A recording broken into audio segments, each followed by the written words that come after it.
Salam, salam jumpa dalam kasih Kristus. Kita bertemu kembali dalam program Suara Kebenaran dari Gemit Klasis Kota Kupang Timur. Firman Tuhan yang akan menyapa kita saat ini, saya ambil dari kitab Amsal 17 ayat yang ke-22. Saya membacakan bagi kita demikian. Hati yang gembira adalah obat yang manjur, tetapi semangat yang patah mengeringkan tulang. Tema untuk renungan firman Tuhan ini, menjaga hati untuk tetap gembira. Ibu Bapak, 2 minggu belakangan ini, kasus pandemi COVID-19 meningkat tajam di NTT khususnya Kota Kupang. Dan terhitung tanggal 17 Januari sampai dengan 29 Januari, kegiatan bergereja kembali dari rumah.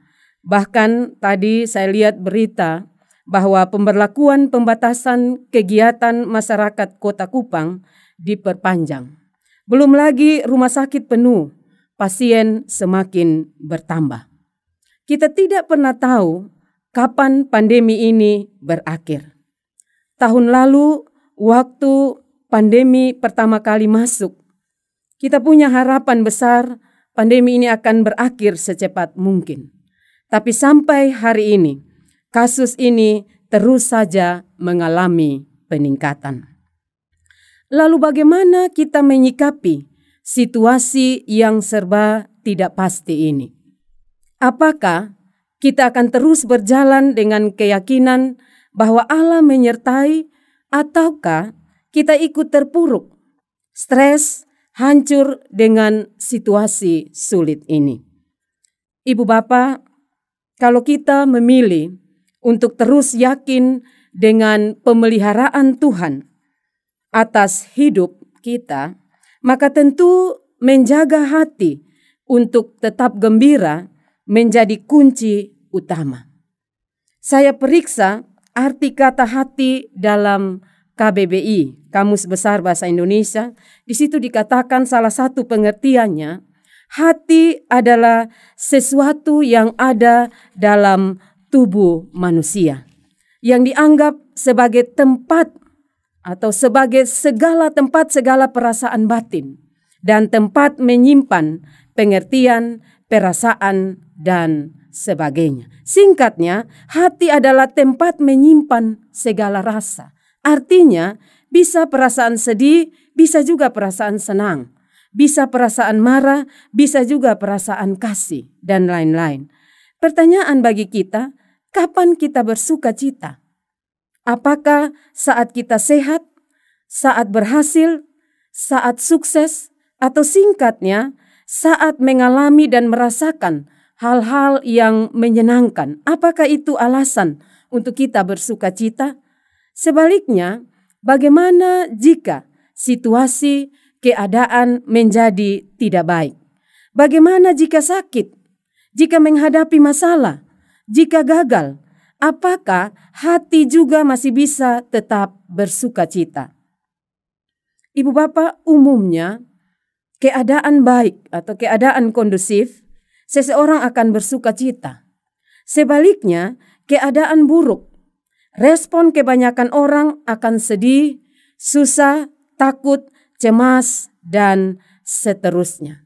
Singkatnya, kegembiraan atau kesusahan lebih bergantung kepada situasi yang ada. Ibu Bapak, dari mana sumber kegembiraan atau kesusahan seseorang? Kitab Amsal hari ini, khusus pasal 17 ayat 22, bilang bahwa sumber kegembiraan atau kesusahan datangnya dari hati. Jika demikian, maka seharusnya yang perlu kita buat adalah menjaga hati. Menjaga hati untuk tetap gembira atau menjaga hati untuk terus susah, mengeluh adalah juga sebuah pilihan. Bergantung dari tiap orang mau pilih yang mana. Saya kasih contoh. Misalnya si A, penghasilan sebulan 3 juta rupiah. dan memilih untuk selalu bersyukur dengan apa yang ada. Sebaliknya, si B penghasilan sebulan 7 juta rupiah, tetapi setiap hari mengeluh karena selalu merasa kurang atau tidak cukup. Soalnya di mana? Apakah pada angka 3 juta atau 7 juta? Bukan. Soalnya bukan pada besar atau kecilnya jumlah uang yang ada. Sumber soal sesungguhnya ialah hati. Hati yang mau bersyukur atau hati yang mau mengeluh. Kemarin sebelum terjadwal atau menerima jadwal khotbah hari ini, saya sempat telepon teman untuk ajak rapid. Kenapa? Flu. Sebenarnya penyakit saya ini bukan baru, bukan karena ada COVID baru saya flu. Kurang lebih sudah 5 tahun saya ini kena asma, pemicunya alergi. Maka kalau semusim hujan, flu tidak berhenti. Tapi karena tiap hari dengar, tiap hari baca berita tentang COVID, saya juga jadi bimbang.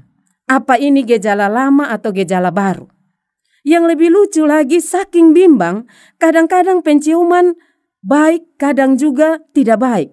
Dan ternyata hal seperti ini bukan saja saya alami sendiri, tapi ada banyak orang yang bercerita tentang hal yang sama. Dan inilah hubungan antara pikiran dan tubuh. Ketika yang satu terstimulasi, maka yang lain ikut berespon. Keadaan pikiran seseorang akan sangat mempengaruhi kesehatannya. Dan banyak orang yang tidak sadar akan hal ini. Banyak penyakit yang diderita karena hasil depresi mental.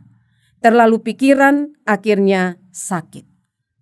Ibu bapak, hal yang berikut yang tak kalah menarik ialah obat penangkal dan penyembuh COVID-19 adalah imun tubuh. Imun tubuh diperoleh dari mana? Jawabannya dari pikiran yang sehat. Dari hati yang gembira, dari hidup yang bersyukur. Dan bagi saya, sebenarnya bukan saja obat untuk penyakit COVID, tapi obat untuk semua penyakit. Penyembuh dan pemicu utama penyakit dalam tubuh kita adalah pikiran. Sekali lagi, hati gembira jadi obat. Dan semangat yang patah mengeringkan tulang.